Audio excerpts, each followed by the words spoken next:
Well, Frawley was already world famous as Fred Mertz from I Love Lucy, and Everyone knew him as the grumpy but lovable Fred Mertz on I Love Lucy. He was funny, loud, and always had something to say. However, behind the scenes, William Frawley's real life was a whole different story. Even though people laughed with him on TV, very few knew about the drinking, the fights, and how everything slowly started to fall apart when the cameras stopped rolling. So what really happened to him? Stay with us for a rather sad reveal of William Frawley's life. A demise that wasn't even noticed. The name William Frawley isn't new to you, is it? It was just a regular evening on the 3rd of March, 1966, when William Frawley, the veteran character actor known for his role as Fred Mertz on I Love Lucy, walked down the boulevard after seeing a movie. Nothing about it seemed unusual after all. He was just another man out for a stroll in the city. Yet, this man had been a part of American pop culture for decades and shaped TV history. However, by this time, he was living an almost solitary life. He had already put in his time on Broadway and had been in over 100 films, but by the time I Love Lucy came around, Frawley wasn't precisely the same person. He had battled a reputation for instability, and that had followed him for years. When he first approached Lucille Ball in 1951 about a role in I Love Lucy, she hardly knew him, but she recognized him. After a brief conversation, she promised to discuss the possibility of working with him and her husband, Desi Arnaz. After the discussion, Desi was interested. However, his concern was with Frawley's heavy drinking and behavior. He was known for showing up late and being difficult on set. Desi decided to give him a chance after giving him a warning. By the time Frawley walked that street in Hollywood, I Love Lucy had long finished its run. Frawley had just celebrated his 79th birthday a week before, and just that day, he slumped. Now, what really happened to William Frawley? Was it a combination of the last events or stress? Let's find out. The man before he was Fred Mertz. Before the world knew him as the grumpy but lovable Fred Mertz, William Frawley had already lived a complicated life. His life began in the small river town of Burlington, Iowa. He was the second of 4 children born to Michael and Mary Frawley. His father worked hard to provide for his family, and his deeply religious and devoted mother closely watched her children, especially William. However, there was something about him that you couldn't ignore. While other boys were content with school and church, William sneaked into the Burlington Opera House, taking on small parts in local plays and performing in amateur shows. His mother didn't like it one bit, mostly because she believed acting was no life for a decent Catholic boy. After finishing school, his first job was as a stenographer at the Union Pacific Railroad office in Omaha, Nebraska. 2 years later, he moved to Chicago and worked as a court reporter. At the time, he also performed in a musical comedy called The Flirting Princess. When his mother found out, he attempted to return to her good graces by moving to St. Louis for another railroad job. However, the truth was, the railroad world never had his heart. Entertainment did. Eventually, he gave in to the pull completely. He teamed up with his younger brother Paul to form a vaudeville act, and they hit the circuit with big hopes. However, it didn't last long. Just 6 months in, their mother called Paul back to Iowa, and William was left alone again. Still, he didn't stop. William, determined to make the best of his stay, wrote a script called Fun in a Vaudeville Agency, sold it for over $500, and used that money to fund the next chapter of his dream. He headed west and landed in Denver, where he picked up work as a cafe singer. That's where he met pianist Franz Rath, and together they built a quirky act called A Man, a Piano, and a Nut. The duo took their act to San Francisco, and during his time in vaudeville, Frawley helped popularize songs like My Mammy, My Melancholy Baby, and Carolina in the Morning. Long after his time on stage had ended, he returned to his roots and recorded some of those same songs for a 1958 LP titled Bill Frawley Sings the Old Ones. However, he wasn't content just sticking to singing. Broadway came calling in the 1920s, and Frawley took that shot. His debut came in a musical comedy called Mary Mary. In 1932, he played press agent Owen O'Malley in the original production of 20th Century by Ben Hecht and Charles MacArthur. What followed was a whirlwind.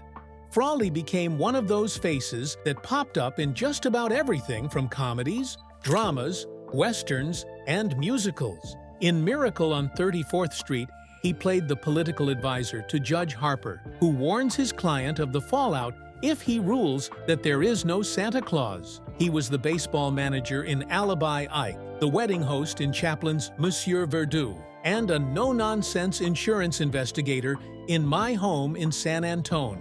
He even appeared alongside James Cagney in Something to Sing About and Kiss Tomorrow Goodbye. However, even with all that hard work, William Frawley was never recognized as a star. As the 1940s rolled into the 1950s, the work started drying up after all. New stars were coming in, studios were changing, and men like Frawley, who were older, crankier, and unpolished, were being phased out. Until one day, everything changed. He heard about a little television project, I Love Lucy, and who knows, it may have been luck or instincts, but Frawley decided to pick up the phone and call Lucille Ball. I Love Lucy and the Rift with Vance. By the 1950s, William Frawley had racked up over 100 film credits, but the golden era of his movie career was slipping through his fingers. He was 64 and was barely old enough, but the offers were drying up. However, he didn't waste time when he caught wind of Desi Arnaz and Lucille Ball's plans to create a new television sitcom that would leave the audience laughing for hours. One night, he picked up the phone and called Lucille Ball, asking what the odds were of him landing a role on the show. Lucy, who barely knew him beyond his name and reputation, was surprised to hear his voice. However, it didn't take long for her and Desi to realize that casting a seasoned film veteran like Frawley could bring weight to the character of Fred Mertz. Still, not everyone was thrilled. CBS executives were immediately uneasy. Frawley's history of drinking, his temper, and his unpredictability made them extremely nervous. Frawley wasn't a man with a squeaky clean record. This was someone known to explode on set, miss call times, or disappear altogether. However, Desi Arnaz, who wasn't exactly a stranger to late nights and strong drinks himself, didn't want to dismiss Frawley out of hand, so he gave him an ultimatum. Frawley would get the part under strict conditions. These conditions included not showing up late, not drinking before or during work, and not missing rehearsals unless he was genuinely ill. Even then, it had to be backed by a doctor's note. However, here's the thing. Other versions of Desi's conditions were said to exist, and some others included that he laid these conditions out even more bluntly. He had just 3 strikes. He could tolerate his first slip-up, but for the second, he would get a severe warning. The 3rd strike would lead Frawley to walk out on the job, and there would be no negotiations. Well, Frawley was quite strict with adhering to these conditions. He never came to the set drunk. He never missed work without a reason. He developed a shockingly disciplined routine for someone with such a chaotic reputation. You're also surprised, aren't you? He would show up, sit down with the rest of the cast, read through the entire script, and then proceed to tear out every page except the ones with his lines. And that's all he would go ahead to study. One read-through was enough for him because he had a photographic memory for dialogue. I Love Lucy premiered on the 15th of October 1951. And it didn't just succeed, it went beyond what they expected. It ran for 6 straight seasons and eventually evolved into hour-long specials that aired through 1960 under a new name, the Lucy Desi Comedy Hour. Frawley was Emmy-nominated 5 years in a row from 1953 to 1957 as Outstanding Supporting Actor. Still, behind the laughter, not everyone on that stage clicked. Frawley's on-screen chemistry with Vivian Vance was beyond imaginable, but their relationship was as cold as ice off-screen. Vance, who was 22 years younger than Frawley, made it clear that she resented being cast as his wife. Frawley once overheard her telling someone she couldn't believe the audience would buy that she was married to a man who looked old enough to be her grandfather. Publicly, Frawley joked about it, saying, "She's one of the finest girls to come out of Kansas, but I often wish she would go back there." Privately, it was worse. According to Tim Considine, an actor who later worked with Frawley on My Three Sons, Frawley once referred to Vance with an obscene term right in front of a high-ranking military officer during a studio visit. Considine, who was in the Air Force Reserve then, had arranged lunch between the officer and the cast, and things went smoothly until the general asked what Vivian Vance was really like. However, Tim Considine wasn't the only one who knew about the rift between these two. Writers and biographers later dug deeper into the feud. Audrey Kupferberg, co-author of Meet the Mertzes, claimed that Frawley was far more cruel and volatile than the version of him depicted in the film Being the Ricardos. Greg Oppenheimer, son of Jess Oppenheimer, the head writer of I Love Lucy, also agreed that the rift started when Vance made that infamous remark about Frawley's age, which deeply hurt the actor. After that, Frawley sought subtle revenge, dishing out lines that jabbed at Vivian's looks, calling her figure a sack full of doorknobs, among other jabs.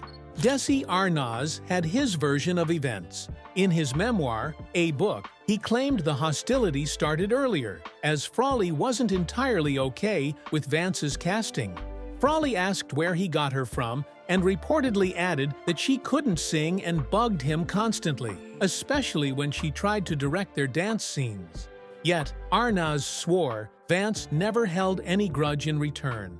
Despite their rocky relationship, the studio still saw potential in Fred and Ethel as a duo. In 1957, Ball and Arnaz offered Frawley and Vance a spin-off series centered on the Mertzes. Frawley jumped at the chance. It was money, opportunity, and more screen time. However, Vance wasn't interested. She refused to sign on because she did not want to endure more time beside a man she found unbearable.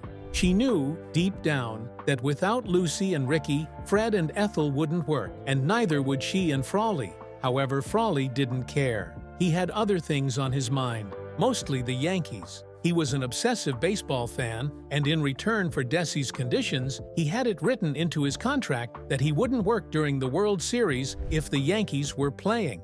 True to form, he missed 2 episodes of I Love Lucy because of it. The truth is, Bill Frawley had real talent, and Desi Arnaz knew it. As difficult as he could be, something about him worked, especially for a character like Fred Mertz. That dry, sharp way of seeing the world?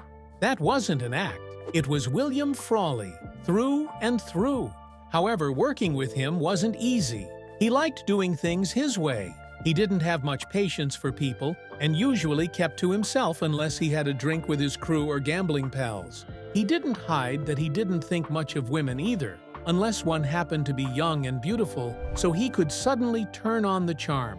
The writers knew who they were working with, so they leaned into it, and slowly, Fred Mertz started to look a lot like the real William Frawley. However, while his professional work on Lucy earned him 5 straight Emmy nominations, time and excessive drinking problems caught up with him quickly. By the mid-1960s, during his time on My Three Sons, Frawley's memory started failing him. He couldn't remember his lines. If they didn't film his scenes early in the day, he would doze off in the middle of a take. Writers started crafting scenes where his character was always standing or moving to keep him awake. At one point, a crew member had to lie on the floor just off camera and tap his shoe to keep him conscious. Frawley's drinking problems and eventual demise. Even though the Mertz spin-off never took off, William Frawley didn't have to wait long for his next big gig. His years as Fred Mertz had made him a familiar face, and soon he joined the cast of My Three Sons as Bub, the cranky but lovable grandfather helping raise 3 boys after their mother's demise. The show followed the Douglas family, Steve, a widowed father, and his sons Mike, Robbie, and Chip. Later, they even adopted a 4th boy, Ernie. For Stanley Livingston, who played Chip, working with Frawley was surreal. He had grown up watching him on I Love Lucy and thought his grouchy charm was hilarious. However, what surprised him most was how closely that grumpiness matched Frawley in real life, aside from the swearing. Barry Livingston, who joined the show later as Ernie, saw him differently.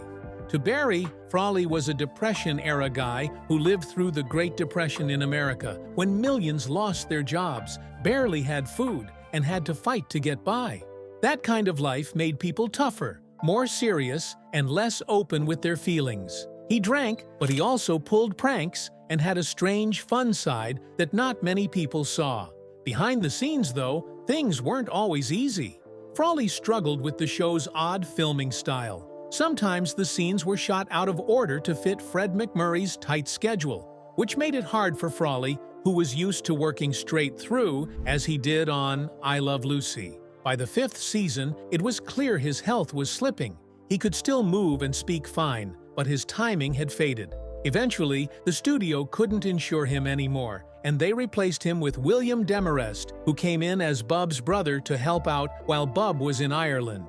That change hit Frawley hard. As Stanley put it, Frawley didn't have much outside the show. He wasn't married, had no kids, no grandkids, and it was just the work he held on to. And that was gone. Long before all this, Frawley had started in vaudeville with his wife, Edna Louise Brote, whom he married in 1921. They developed an act, Frawley and Louise, which they performed nationwide, showcasing light comedy, singing, and dancing. Unfortunately, the act didn't last forever because they split up in 1927. Even his brother Paul, who worked in theater, didn't get much attention in the film. So, by the time Frawley left My Three Sons, there wasn't much left holding him up. No family to go home to, no one waiting in the wings. Just the weight of a career filled with triumphs, trouble, and a spotlight that had already started to dim. Eventually, things got so bad that he failed the studio's health insurance exam and was quietly let go. However, his problems didn't stop there. His drinking got even worse. It must have been a very terrible experience. Audrey Kupferberg, who co-wrote Meet the Mertzes, said the version of Frawley portrayed in Being the Ricardos was far too gentle. In real life, she said, he wasn't just a drinker. He was drunk all day, every day, even. How bad was that? He would go to Nick Odell across the street from the studio before work, head back there during breaks, and drink even more once filming wrapped. He was also notoriously cheap. When Nick Odell raised the price of beer by 10 cents, he stopped going altogether and switched to Musso and Frank. Kupferberg didn't sugarcoat it. She called him mean, antisocial, and a known woman hater. He cursed like a sailor and didn't care who he offended. There was even an incident at the 1960 Quaker Oats convention where he was supposed to give an important speech. Organizers tried to introduce him early, hoping that he would be sober. Unfortunately, it was already too late. That day, Frawley was already drunk.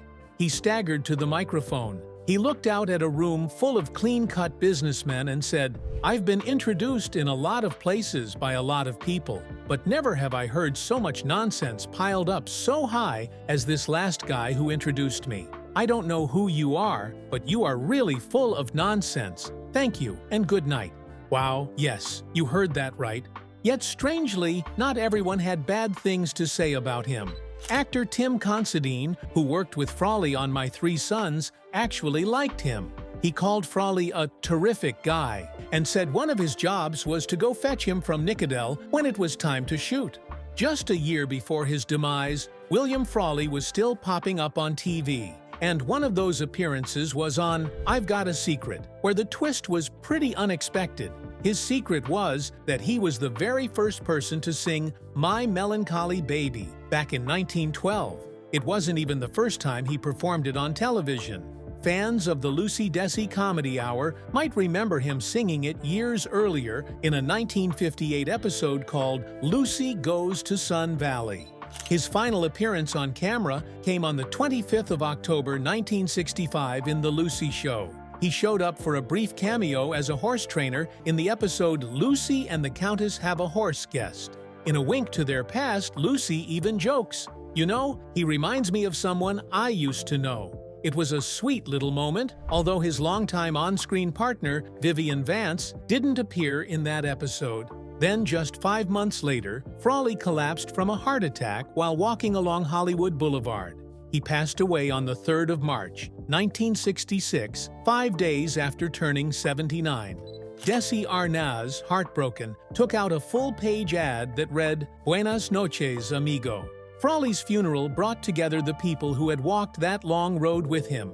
Arnaz, Fred McMurray, and my 3 sons, producer Don Fedderson, served as pallbearers, and Lucille Ball mourned him with the words, "I've lost one of my dearest friends, and show business has lost one of the greatest character actors of all time." Today, Frawley rests at the San Fernando Mission Cemetery in Los Angeles. On the 8th of February, he was awarded a star on the Hollywood Walk of Fame at Hollywood Boulevard for his achievements in the field of motion pictures. His star sits on 6322 Hollywood Boulevard, right there on the Walk of Fame. William Frawley might have tasted fame, but his life wasn't so admirable, with a huge part of his troubles being his own handwork. In the end, with all the fame, the fights, and the fading years, people still ask one question when they look back on the man behind Fred Mertz. What really happened to William Frawley? Was it the drinking? Was it the lonely phase of this life? Or perhaps there was more to his life and end that many didn't know about? What do you think? Share your thoughts in the comments. Thanks for watching. If you enjoyed this video, like, share, and subscribe to this channel. Before you go, explore the other videos on your screen.